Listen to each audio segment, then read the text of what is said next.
ครัวและเดินไปด้วยกันคัมโฮมบ้านที่กลับมา 15:05 น.อร่อยกับราชาและราชินีแห่งผลไม้ด้วยเมนูที่หลากหลายคุกเคาน์เตอร์และ 15:30 น.พบคู่รักวัยเก่ากับอาชีพขายขนมโบราณท้ายรถลุยไม่รู้โรยซุปเปอร์แอคทีฟอย่าพลาดรายการดีเพื่อทุกคนในครอบครัวทางไทย PBS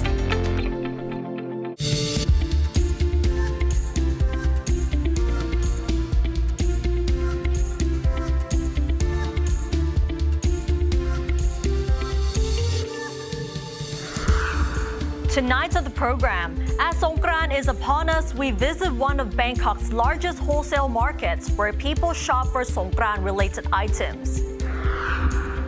Then we explore green innovation in Surabaya of Indonesia, where you can plant a tree with a simple click on your mobile. And the second episode of Sustainable Tourism in China with a focus on the local street cuisine. สวัสดีค่ะ I'm Nabunag and welcome to This Week with Thai PBS World.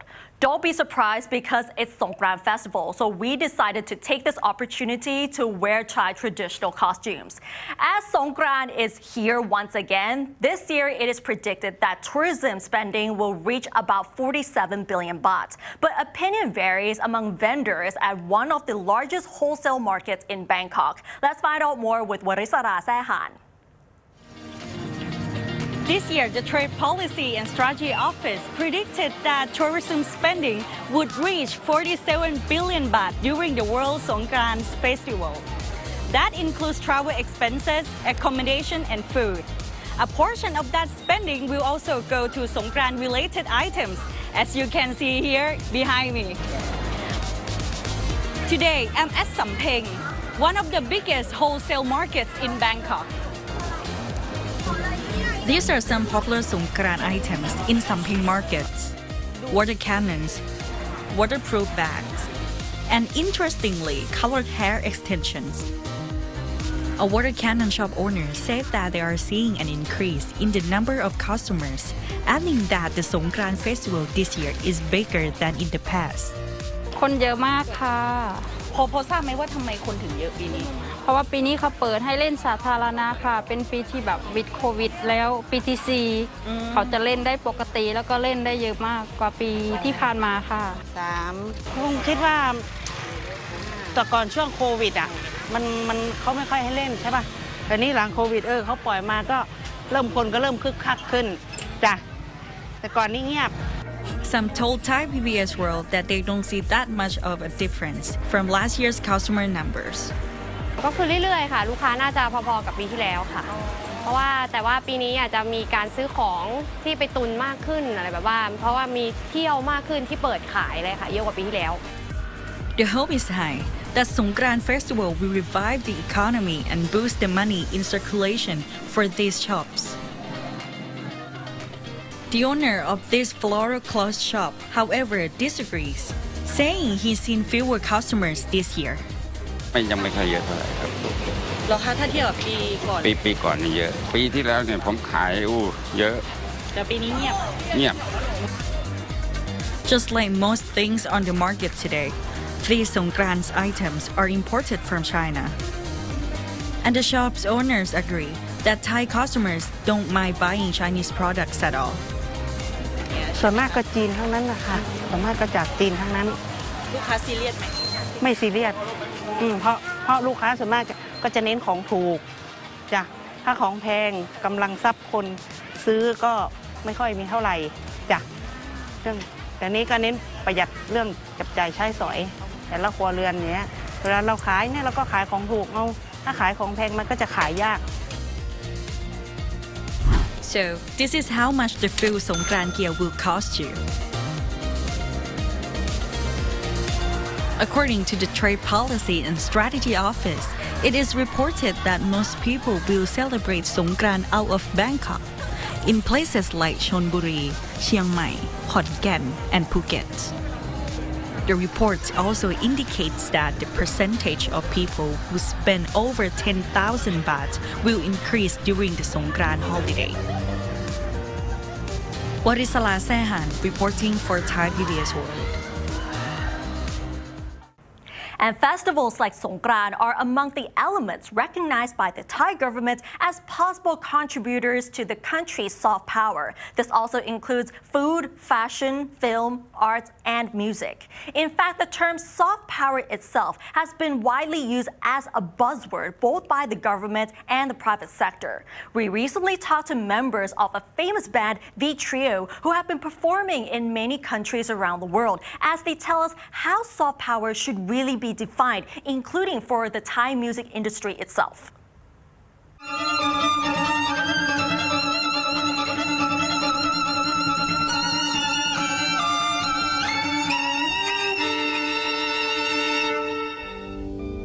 Meet VieTrio, a Thai band best known for introducing classical crossover music to the Thai audience, which has performed in over 20 countries around the world. The band has 3 members, Dr. Akrawat Sinarong, Ganyapat Chiyanuwat, and Ariya Sinarong, who are all siblings. For them, music is a gateway to understanding themselves, their true characters, and to unleash their own creativity. This, they believe, is becoming much more significant in a world where so much is now auto-generated. Just like any form of arts, whether it's singing, dancing, painting, it connects you to craftsmanship. And craftsmanship creates. Okay? In a world of technology, you think AI will replace everything? The answer is no, it will never replace anything that it cannot replace, right? As humans, our job is to have creativity, is to put understandings of craftsmanship, because that's what humans are made to do, is to create. That's why we're all here, right? And music is a small part that generates that sense, that part of your brain that gets it going. Yes, and when we perform as a trio, we were very happy and we were very sincere about what we are doing. So I think our power has engagement with the audience, so they understand more about our music. Music is among the industries being promoted as an element of Thailand's soft power. As musicians, however, they feel that the government is trying too hard to push its soft power strategy to a point where they have forgotten the simplest assets that the country has. One particular asset is the friendliness of the Thai people. They also gave an example of how soft power should really be expressed. Among the most important elements to the success of soft power is not only related to culture, but it also includes diplomatic and economic power. You can't just point at something and say, we're gonna do whatever it takes to make it soft power. Yes, you can implement Thailand, but you cannot implement the world. How can you force the world to accept this, right? You can only make them accept Pad Thai because it's delicious. They can only accept Tom Yam Goong because everybody around the world embrace it. Bruno Mars wearing an elephant suit. That's soft power because it ticks 2 boxes, international and commercial value. You see? He could be wearing everything else and it would still lead to the same result. So it has nothing to do with the elephant pants. Do you understand? Right? So we have to, number one, redefine how we see things from outside in. Right now, it's too much inside out. It's like screaming to everyone that, hey, this is Thailand, blah, blah, blah, blah. No, it's how the world perceives us. No, so it's just actually the real lifestyle of Thai people at the very original stuff that we already have, but maybe we just don't add the right value, don't improve, don't I don't know, get much support on that to improve to be something like more commercial or stuff, or get supported from the private sector or the government. They also said that the Thai music industry should take a step back and reconsider how T-pop should really be defined. From their perspective, many artists have become a clone of K-pop. If you want to know what I think of T-pop, I think Mawlam. signifies the sound of Thailand. Other than that, you can see it from the way they dress, the way they look, everything. You think that really looks like a T? Looks like a K to me. Looks like a J to me, right? So why don't we stop defining that and just be who we are meant to be? You don't have to be anything, okay? And classical music doesn't even have to be classical. It's how you want to communicate, all right? If you have creativity, bring it. There's so many channels you can do. So when we say we want to promote T-pop, you have to define what it is. As they strongly believe that Thais in the creative arts are talented, whether it's in music, film, or entertainment, they feel that these people are not getting enough attention, including those in classical music. Ultimately, what the members of VieTrio really hope to see is a strong ecosystem that is more supportive to those in the creative arts and is willing to elevate Thais as people rather than just a culture or a country. Nad Bunag reporting for Thai PBS World.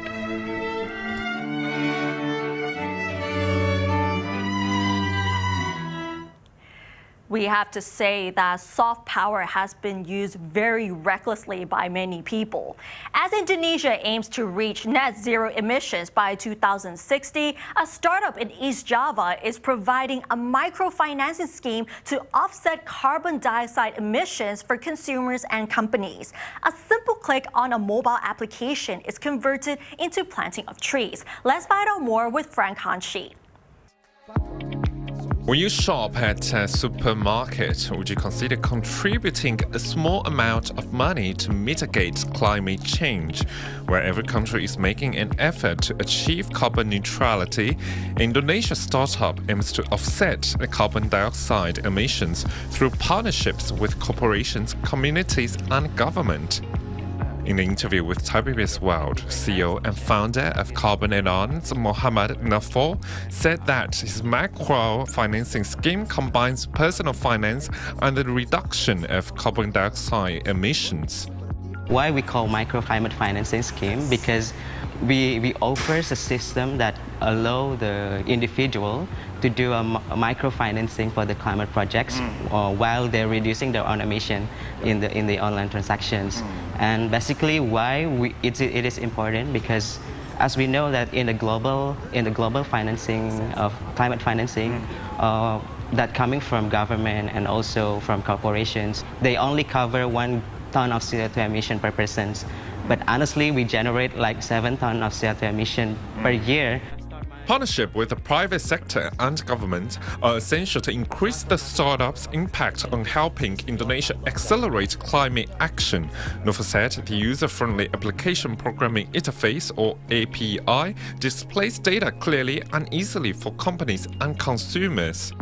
As a new startup, it is impressive that 5 Indonesian companies have already signed partnership agreements with Carbonanos in less than 2 years. We are operating in October 2022, and then up until now we have collaborated with 5 platforms, including 2 e-commerce, 2 retailers, and also 1 shipping services for this API integration. But other than that, we also work with state-owned enterprises to calculate the emission of their own business operations. So basically, the API itself is not only connect with the e-commerce, and calculate the transaction emission. But this API, I would say, is a multi-purpose API that can track and calculate the emission of the business operations and also transaction itself, and also per products. With continuous support from East Java's government, the startup has achieved remarkable outcomes since October 2022.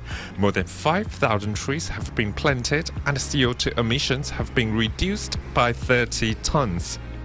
The startup also distributes money to reforestation, renewable energy, and waste management projects to expedite actions to alleviate climate change. Nova said his goal is to increase climate literacy among people in East Java. The strength of our startup is we trying to make a sustainability flywheel, we call it. So we're trying to make a flywheel that connect each other, that provide, that can answer the needs of the the clients itself. So for example, when we talk about the API, not all corporation need right now. Yeah. So the needs, the current needs, for example, they only need education. This initiative provide the training of carbon measurement, and then empowering and also nurturing the human capital in that corporations. So once they are ready, they will use our services in the APIs. The startup has built its Carbon Academy to provide training on carbon measurement. After gaining the ability to analyze environmental data, employees can incorporate green concepts into various sectors like green marketing and green investment.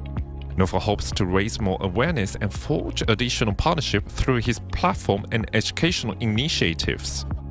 We aim to raise more awareness, of course, because the biggest challenge that we face is the awareness, right? To give understanding about the sustainability, why it should be do it right now, because it's an urgent cause, right? And in this year, we're trying to, doing more partnership. We work with government to create a program called Waste Up Project. So it's a business incubation that related to circular economy and carbon. And also, it's we would like to strengthen the ecosystem in Surabaya. Fengkan Shi reporting for Thai PBS World in Surabaya, East Java, Indonesia.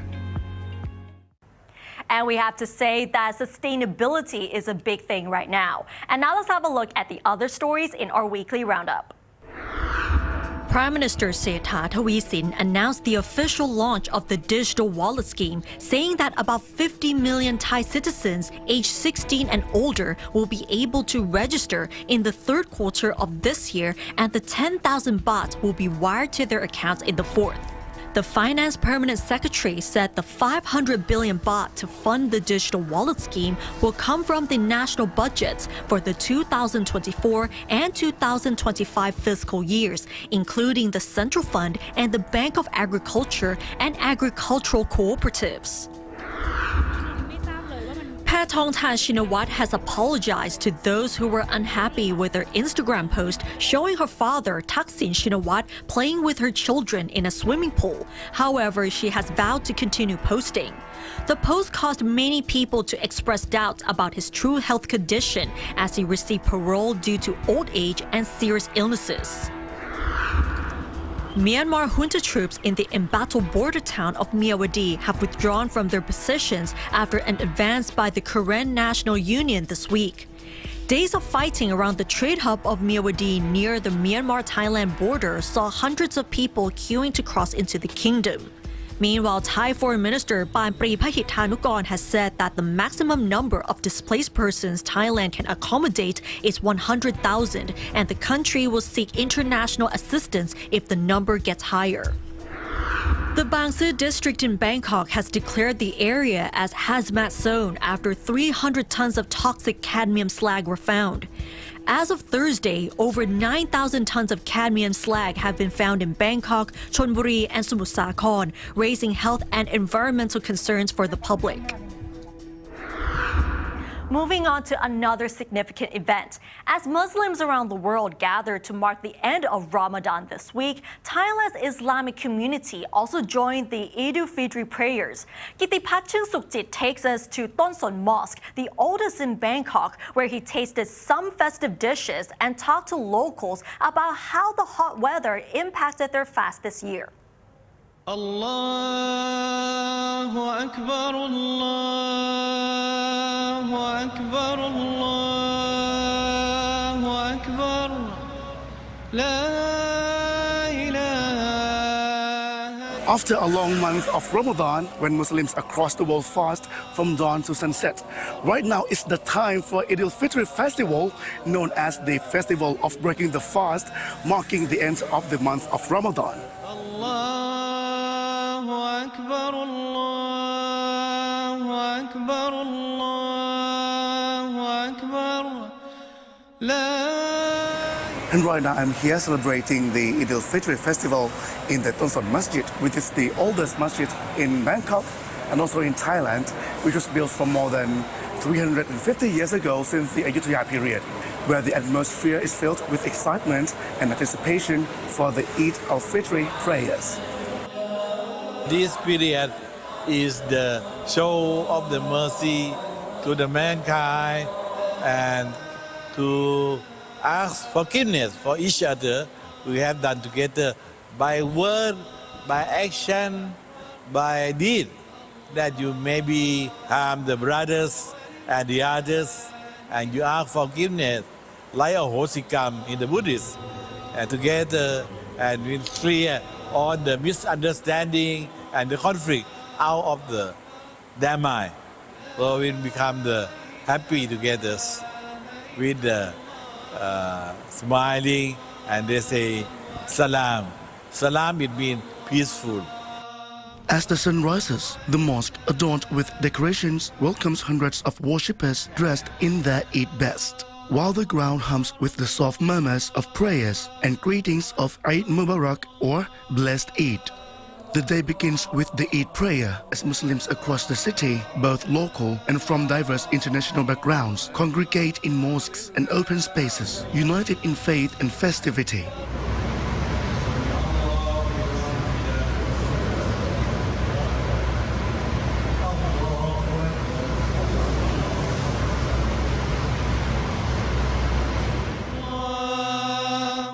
Beyond the prayers and charitable acts, Ton Son Mosque has transformed into a festive space. Stalls offer traditional foods and sweets, bringing the flavors of Eid's culinary diversity to life. The highlight dishes for the Ton Son community start with khao buri, which means tobacco rice or cigarette rice, sourced from a prominent Thai royal, followed by the community's authentic beef and mutton korma curry and beef soup. The ritual of visiting cemeteries on Eid is not mandated by Islamic scripture, but has become a customary practice in many Muslim communities. It serves as a moment of contemplation, a bridge connecting the living with those who have passed. The Prophet Muhammad sallallahu alaihi wasallam allow and persuade every people, Muslim people, come and visit to the graveyards like this anytime. The graveyard is nearest to the mosque, so the first place I have touched is graveyard. And when I came to this, I have a happiness, not sadness. Why happiness? I refer and recognize to my childhood. My father, my mother give me a very good take care to me. When I have my life like this, I think to my parents. So it seems that no sadness. It's the first happiness after you pray. On Eid al-Fitr Day, families across the Muslim world embrace a cherished tradition of visiting relatives, reinforcing the bonds of kinship and love. This day becomes even more special as homes open their doors to welcome family members from near and far. อย่างในวันอีดนะคะนอกจากจะเป็นวันสำคัญทางศาสนาแล้วนะคะก็ยังเป็นวันที่ญาติๆเนี่ยมารวมตัวกันอีกด้วยค่ะก็จะมีการทำอาหารมากมายเลยนะคะหลายอย่างบางบ้านนี่ก็จะเปิดบ้านแล้วก็เชิญเพื่อนบ้านเข้ามาร่วมรับประทานอาหารด้วยค่ะ In the meantime, the month of fasting falls in summer in Thailand, when temperatures can soar, adding a layer of physical challenge to the spiritual journey. For Westerners who visit Thailand and have to fast during Ramadan, it is even harder though. Very difficult in terms of the thirst, like having to, because I've been visiting a lot of sites and so having to walk around, not being able to drink has been very difficult because, you know, I'm not used to this heat at all being from the UK. But the hunger hasn't been a problem really. How you survive? By drinking as much as possible before sunrise and then hoping that I'm okay, yeah. Islam celebrates two major festivals. Besides Eid al-Fitr, it's Eid al-Adha. Both festivals emphasize unity, generosity, and devotion, central to Islam's values and communal spirit. Eid Mubarak to everyone celebrating around the world. May this Eid bring you joy, peace, and prosperity. Kittipachen Sukchit, reporting for Thai PBS World.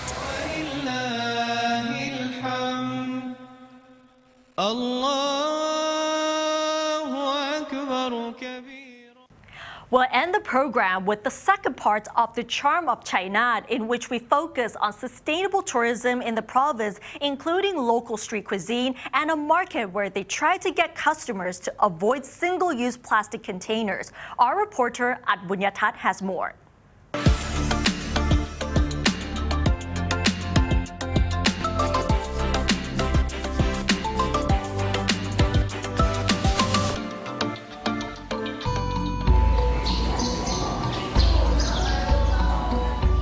There is so much to explore in the Sapaya district, a fascinating area with a rich and unique history in Chainat province. Formerly a lively trade hub along the Chao Phraya River, it was once filled with the hustle and bustle of commercial and water transport. After the construction of roads, the trade significance of the riverside gradually diminished. In spite of this, Sapaya Old Town has managed to preserve its history quite well. When you visit, you'll feel like you have taken a step back in time. Visit Sapaya on the weekend. They held an eco-friendly market on the first Saturday and Sunday of each month. If you enjoy visiting green markets elsewhere, the Sapaya Green Tea Market should be on top of your list. Before the market opened in the evening, the locals prepare their special dishes, which you can't find anywhere outside Sapaya. Today's special dish is the Sangkawat fish in dried curry sauce. What makes this dish so unique is that this particular fish can only be found in the Chao Phraya River, especially in this area, and only when the water level is receding, between December and March each year.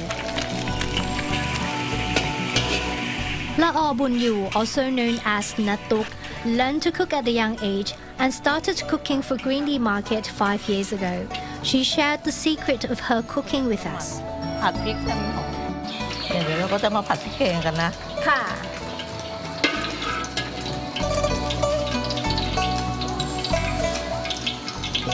มันมีเคล็ดลับไหมทำอาหารยังไงให้อร่อย ไม่อยู่ที่ใจอยู่ที่ใจ อ๋อมันอยู่ที่ใจ อยู่ที่ใจ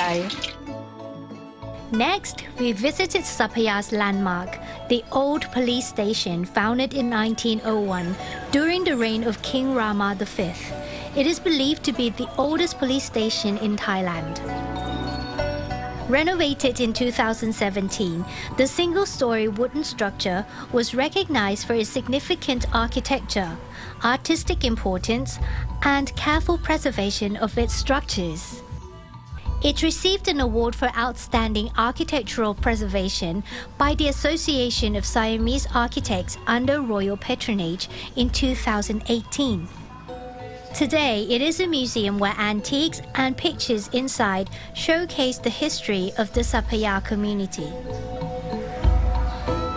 For Thais visiting friends or relatives who are in jail at the police station, it is customary to bring Thai black coffee or o liang and food like fried rice or stir-fried sweet basil for them. Just opposite the old police station, there stands a traditional tea house that serves o liang in recycled milk tins. Nearby, a food stall offers the same menu as it has for many decades.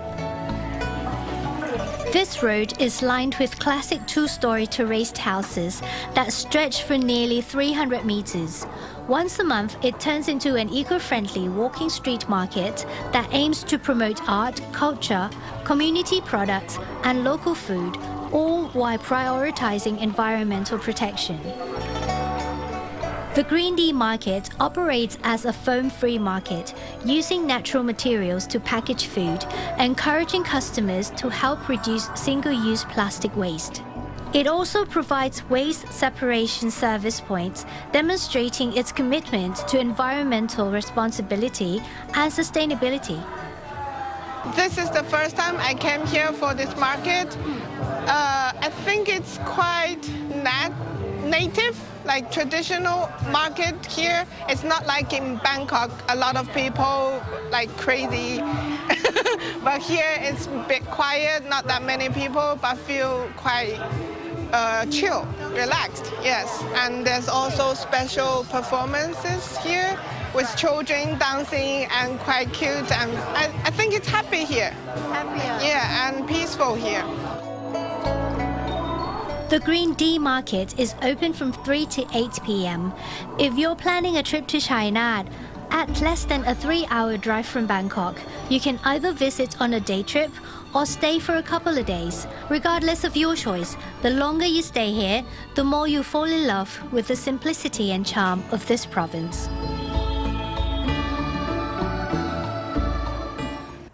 And that wraps up tonight's edition of This Week with Thai PBS World. Join us every Friday at 10:30 p.m. only on Thai PBS. And don't forget to follow us on social media, including our website, thaipbsworld.com, for all the latest updates about Thailand as well as analyses. Thanks for watching and have a happy Songkran. สวัสดีค่ะ